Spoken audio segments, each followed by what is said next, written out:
ఏ కార్యకర్తలు ఏ నాయకులు అన్ని కూడా ప్రభుత్వం విడుదల చేస్తుంది.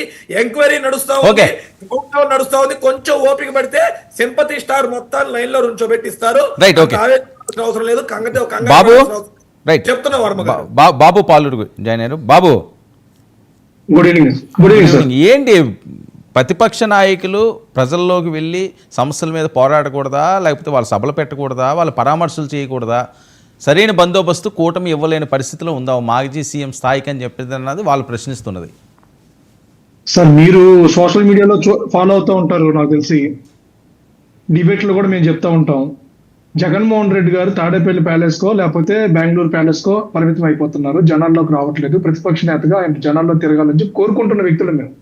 ఆయన ప్రతిపక్ష నేతగా జనాల్లో తిరగాలి, సమస్యలు ఏమున్నాయో బయటికి చెప్పాలి, ప్రభుత్వం ఒకవేళ తప్పు చేస్తే సరి చేయాలని కోరుకుంటున్నాం. కానీ ఇలా సింపతి గెయిన్ చేయడానికి ఇందాక వెంకటరెడ్డి గారు చెప్తున్నారు 60 ఏళ్ళ అవ్వ అంట.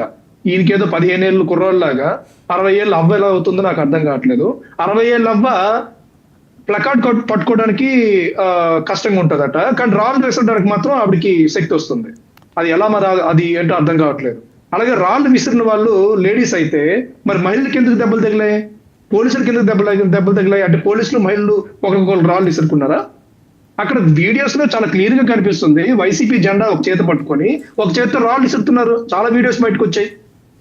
తప్పనిసరిగా పోలీసులు దానికి ఎంక్వైరీ చేస్తారు, దానికి తగిన చర్యలు అనేవి తీసుకుంటారు. ఇంకోటి, ఈయన ఎక్కడైనా వెళ్తున్నప్పుడు పోలీసులకి పర్మిషన్ పెట్టుకుంటున్నారా లేదా? మా పార్టీ నేత, మా పార్టీ అధ్యక్షులు పవన్ కళ్యాణ్ గారు ఎక్కడ మీటింగ్కి వెళ్ళినా, ఎక్కడ పరామర్శకి వెళ్ళినా ముందస్తుగా పోలీసుల దగ్గర నుంచి, అధికారుల నుంచి తగిన పర్మిషన్ అనేది తీసుకోవడం అనేది ఆనవాయితీ. మేము ప్రతిపక్షంలో ఉన్నప్పుడైనా, ఇప్పుడు అధికారంలో ఉన్నప్పుడైనా. జగన్మోహన్ రెడ్డి గారు అది ఫాలో అయ్యారా లేదా ప్రోటోకాల్? ఈ ప్రతిపక్ష నేత కాబట్టి నచ్చిన దగ్గరికి వెళ్ళిపోతాం. కాదు, అది 3-4 రోజులు పెట్టి వస్తున్నారు కదా, ఆయన వెళ్తున్నారని తీసుకోకుండా ఎందుకుంటారు? పర్మిషన్ పెట్టాలి కదా, పర్మిషన్ పెట్టాలి. లోకల్ లీడర్స్ ఆటోమేటిక్ పెడతారండి బందోబస్తు కోసం. పర్మిషన్ పెట్టకుండా అంతమంది పోలీసులు ఎందుకు వస్తారు?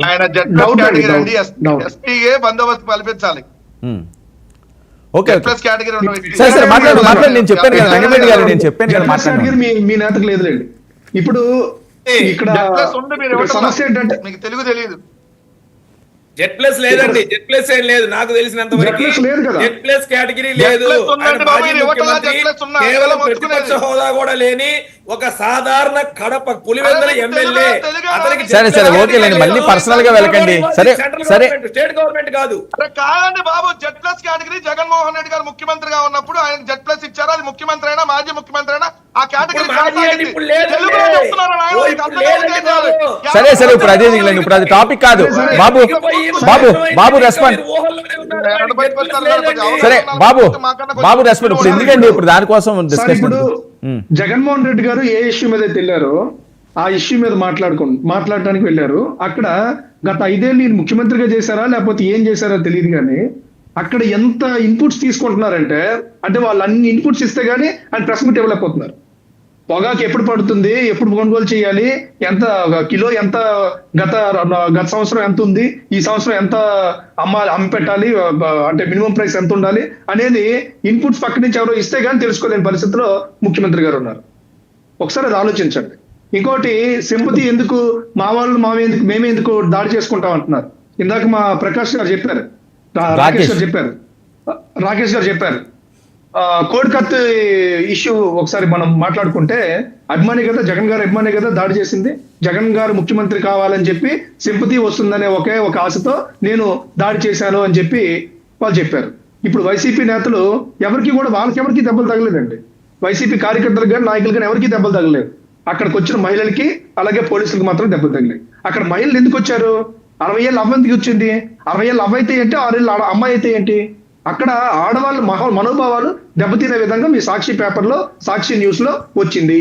దానికి సాక్షి ఫౌండర్ గా, సాక్షి నడుపుతున్న వ్యక్తులుగా మీరు క్షమాపణ చెప్పాలి, లేదంటే వివరణ ఇవ్వాలి. మరొక అంశం కాదు ఇప్పుడు కాదండి, మనకు జరిగిన అంశం అందరూ ఖండించారు.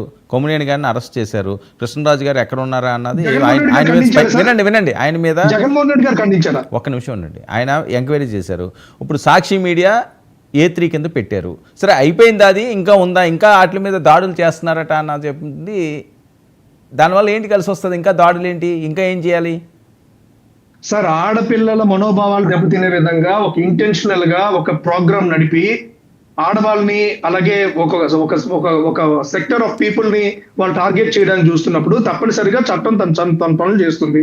ఆల్రెడీ చేసింది కదండి, చేసింది కదా, ఇంకా మళ్ళీ అది ఉద్రిక్తతకు దారి తీస్తుంది కదా. చేస్తారు. ఇప్పుడు జగన్మోహన్ రెడ్డి గారు జగన్మోహన్ రెడ్డి గారు ఈ పాటికే బయటకు వచ్చి దీని మీద వివరణ ఇచ్చుంటే, ఖండించుంటే ఈ మాటల్ని ఇంతవరకు వచ్చి ఉండేది కాదు. ఇప్పటి వరకు పార్థరెడ్డి గారు కానీ జగన్మోహన్ రెడ్డి గారు కానీ బయటకు వచ్చి దీని మీద స్పందించారా? ఎందుకు స్పందించరు? ఈ రోజు మహిళలు అందుకే వచ్చారు అక్కడికి, ఆ మెమరాండం ఇవ్వడానికే వచ్చారు. మీరు ఎందుకు స్పందించలేదు, ఎందుకు మీరు క్షమాపణ చెప్పలేదు కనీసం అని చెప్పి. ఇప్పుడు ఆయన వచ్చి వాళ్ళ తరఫున ఆయన క్షమాపణ చెప్పకల్లా, ఆయన తరఫున క్షమాపణ చెప్పలేదు, ఖండించాలి. క్షమాపణ చెప్పే ధైర్యం లేకపోతే కనీసం ఖండించాలి కదా. ఇలా ఆడవాళ్ళని కించపరుస్తూ మాట్లాడడం తప్పు. ఒక మీడియా సంస్థ నడుపుతున్న వ్యక్తిగా ఆయన మాట్లాడాలి. ఎందుకు మాట్లాడలేదు? అందుకే ఈ రోజు మహిళలు బయటకు వచ్చారు.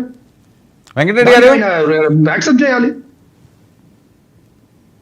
వెంకటరెడ్డి గారు